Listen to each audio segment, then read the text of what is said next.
బేగంపేటలో దోపిడీకి వచ్చిన దుండగులను అడ్డగించిన తల్లి కూతుళ్లను కేంద్ర మంత్రి కిషన్ రెడ్డి అభినందించారు. ఇక అమితా భవిలకు కేంద్ర ప్రభుత్వం తరపున ప్రశంసా పత్రం అందజేశారు. తల్లి కూతుళ్లు అమితా భవిలను అందరూ ఆదర్శంగా తీసుకోవాలని సూచించారు.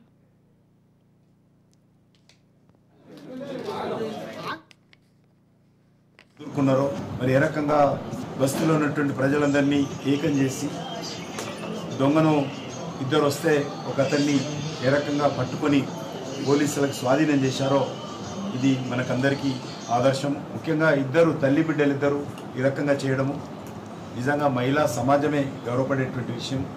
శారీరకంగా పర్సనాలిటీ కాకపోయినా కూడా మానసికంగా స్థాయిలో ఉన్నటువంటి వాళ్ళిద్దరిని కూడా దొంగలిద్దరిని కూడా ఎదుర్కొని మరి వారు ఈరోజు మనకందరికీ ఆదర్శంగా నిలబడ్డారు. నేను సమాజంలో ఉన్నటువంటి ప్రతి ఒక్కరిని కూడా కోరుతా ఉన్నాను, మహిళలను కానీ ఇంట్లో ఉన్నటువంటి ఆడబిడ్డలను కానీ మనము శారీరకంగా ఈ రకమైనటువంటి సంఘటనలు ఎదురైనప్పుడు వాళ్ళకి ఇంట్లో ఎదురైంది, బయట కూడా అప్పుడప్పుడు ఈ రకమైనటువంటి సంఘటనలు మనకు ఎదురవుతుంటాయి. ప్రాణాలకు తెగించి మరి వారు मेन डोर से ही जाना है, तो फिर उसी ने यही रास्ता यहाँ किचन से ये निकल के यहाँ आया